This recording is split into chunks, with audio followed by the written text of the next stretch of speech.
Beautiful YouTube family, कैसे हैं आप सब लोग। उम्मीद करती हूँ आप तमाम लोग अपने घरों में खैर आफियत से रहे हैं। अल्लाह पाक आपको दीन और दुनिया की कामयाबी अता फरमाए, आमीन सुम आमीन। सबसे पहले तो आपको एडवांस में रमज़ान की बहुत बहुत मुबारकबाद देती हूँ। अल्हम्दुलिल्लाह हम बहुत लकी हैं कि हम इस साल भी रमज़ान के रोज़े खैर आफियत के साथ रखेंगे।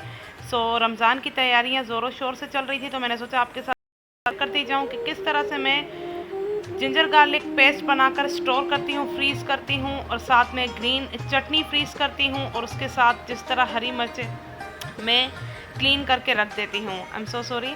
सबसे पहले मैंने क्या किया जी, लहसुन अदरक को मैंने अच्छे तरीके से साफ़ कर लिया था छील के। ये बहुत मुश्किल काम होता है, आपने ये सबसे पहले कर देना है, क्योंकि मुझे लगे थे तकरीबन 1-2 दिन इसको छीलने में और साफ़ करने में, बहुत सारा था।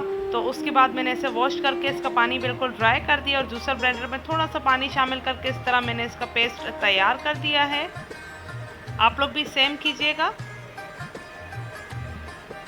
साथ साथ में आप कतरा कतरा सा पानी ऐड कर सकते हैं। उसके साथ मैंने जी लिए हैं आइस क्यूब्स, और इसमें मैं सबसे पहले इन्हें सेट कर दूंगी। इस तरह से आप स्पैचुला की मदद से बहुत इजीली सेट कर सकते हैं।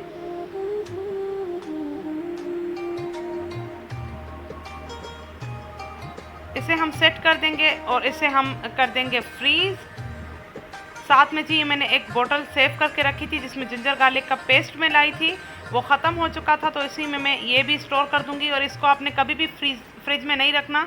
जो औरतें शिकायत करती हैं कि हमारा जिंजर गार्लिक पेस्ट जल्दी से ग्रीन हो जाता है ऑयल डालने के बाद भी, तो आपने इस बात का ध्यान रखना। अगर आप जार में भी रखें ना कांच के, तो आप फ्रीज़र में इसको फ्रीज़ कीजिएगा। ईजिली निकल आता है, ये कोई इतना मुश्किल काम नहीं है। फ्रिज में बहुत जल्दी ये ख़राब हो जाता है। ये जी हो गया मेरा एक बोतल डन, और उसके साथ कुछ हो गई क्यूब्स डन। ये देखें जी, इसे मैंने रख दिया है फ्रीज़र के एक सेक्शन में। साथ में आपको बता रही हूँ स्प्रिंग अनियंस किस तरह से मैंने सेव की हुई हैं, और यहाँ पर मैंने ये रख दिए हैं क्यूब्स की ट्रे। अब क्या करते हैं जी, ग्रीन चटनी की तैयारी करते हैं। तो यहाँ पर मैंने धनिया पुदीना दोनों इकट्ठे ही साफ़ कर दिया था जितना भी था। उसके साथ मैंने थोड़ी सी हरी मिर्चें, लहसुन और गरम मसाले में से काली मिर्च और ज़ीरा मैंने इसमें शामिल किया है। इससे टेस्ट बड़ा अच्छा आता है। आप इस तरीके से ज़रूर ट्राई कीजिएगा। धनिया पुदीना भी मैंने साफ़ कर दिया था, क्योंकि धनिया पुदीना ख़राब हो जाता है, तो इससे बेहतर है कि आप इसके क्यूब्स बना के और इसे आप फ्रीज़ कर लें। जब भी आपको रायते में काम किए होंगे, आप दही निकालें, उसमें एक क्यूब डाल के 5 मिनट तक साइड पे रखेंगे तो वो गल जाएगी। उसके बाद आप उसे मिक्स कर दें तो रायता आपका इजीली तैयार हो जाएगा। यहाँ मैंने इसमें थोड़ी सी नमक भी शामिल की है, और थोड़ा थोड़ा करके पानी मैंने शामिल किया ताकि ये सही से ब्लेंड हो जाए। ये बहुत इजी तरीका है। रमज़ान से पहले जो ये काम है ये आपने लाजमी कर देने हैं, क्योंकि रमज़ान में सिर्फ एक या 2 दिन रह गए हैं। तो आप लोग ये तमाम काम अपने कर लीजिए। मैं बहुत पहले से नहीं करती हूँ, मैं एट द स्पॉट करती हूँ ताकि कोई भी चीज़ ख़राब ना हो।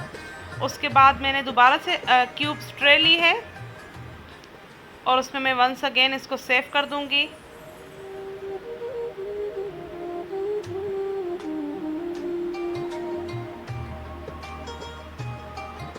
अगर आप इसको बग़ैर रायते के भी यूज़ करना चाहें तो आप क्या कर सकते हैं, क्यूब निकाल के आप साइड पे रख देंगे, बाहर निकाल देंगे फ्रीज़र से, तो वो मेल्ट हो जाएगी। उसके अंदर आप एक टमाटर जो है ना छील के, और आप जिसमें हम कूटते हैं उसमें चटनी, तो उसमें आप उसको टमाटर को छील के डाल सकते हैं, तो वो आपकी अच्छी सी टमाटर वाली चटनी भी तैयार हो जाएगी। इसमें भी कोई इशू का काम नहीं है। इसे भी मैंने कर दिया है फ्रीज़। अब क्या करती हूँ मैं जी, हरी मिर्चों की मैं जो ऊपर की ये बूंदें होती हैं वो मैं हटा के इसे वॉश कर देती हूँ। उसके बाद फुल फैन चला के मैंने इसे ड्राई कर दिया था, और अब एक एयर टाइट कंटेनर लेके इसे भी मैं फ्रिज में सेव कर दूँगी। आप चाहें तो आप सेम पेस्ट बना सकते हैं जिस तरह मैंने जिंजर गार्लिक का बनाया, आप रख सकते हैं, लेकिन मैं मोस्टली पेस्ट नहीं यूज़ करती, काट के यूज़ करती हूँ, तो इसलिए मैंने इस तरीके से इसको स्टोर किया है।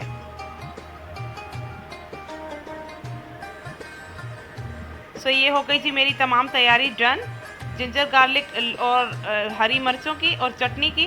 अगर आपको ये वीडियो पसंद आए तो आप इस वीडियो को लाइक कर सकते हैं, और अगर आप मेरे चैनल पर न्यू हैं तो इस चैनल को सब्सक्राइब ज़रूर कीजिएगा। मुझे अपनी दुआ में याद रखिएगा। अल्लाह हाफ़िज़, फ़ी अमान अल्लाह।